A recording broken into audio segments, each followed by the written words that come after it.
Hi everyone, this is a TinkerCAD overview video. This video will show you how to navigate through TinkerCAD, how to create and log into your account, as well as the different features that TinkerCAD has to offer. The first thing you want to do is open up your web browser.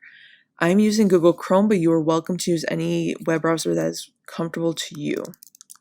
I'm typing in TinkerCAD at the top and then hitting enter. This is going to be the page it'll take you to. You can see some designs that people have created as well as the different options that they have at the top. What I would like you to focus on now, however, is the Join Now button at the top right. If you do have a TinkerCAD account, you can click where it says Students Join a Class. This will take you to a page that has the option to enter in the code.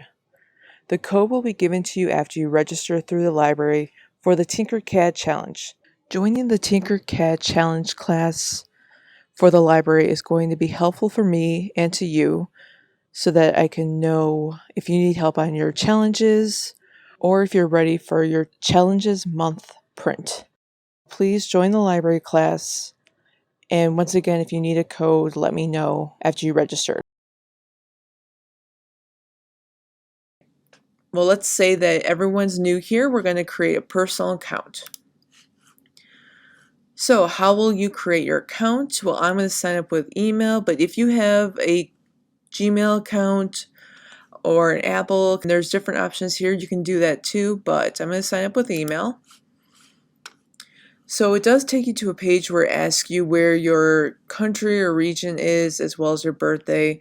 This is all data purposes. TinkerCAD's open to everyone of every age and country. They just want to know the age groups that are primarily using their website. So I'm going to just put in my birthday. Next page is create account. So I'm going to put in my email and my password. And it will ask you to agree to terms of service. So I'm going to check that and we're creating. Okay, so here is my main page. Your page would probably look a lot like this. It gives you like extra letters at the end of your name.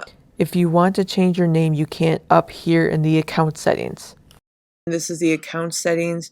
You have your screen name if you want to change it to something that's more fun to you, or you just want to put in your first name, feel free to do that. After you are done, go back to the account main page. You see on this main page 3D designs, which we're going to do a lot of, circuits, which is like robotic, something they have for a few years, and code blocks, which is a new beta addition to TinkerCAD, and you can create 3D designs using programming.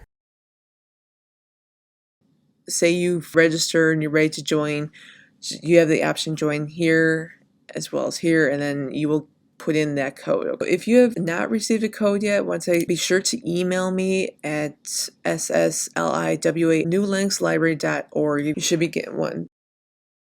So now you're ready to explore the TinkerCAD website. So up at the top right, we have gallery, blog, learn, and then teach. But you're pretty much going to focus on maybe these three, mostly this one. So let's start with gallery.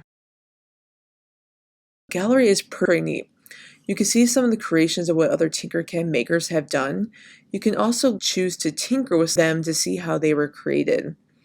What I mean by that is, if you are able to tinker with them, you can add in your own shapes and designs to these. Now, keep in mind, if it's not part of the challenge, you have to submit these 3D designs to print out through the library. Tinkering on someone else's work is not part of the challenge. Blog.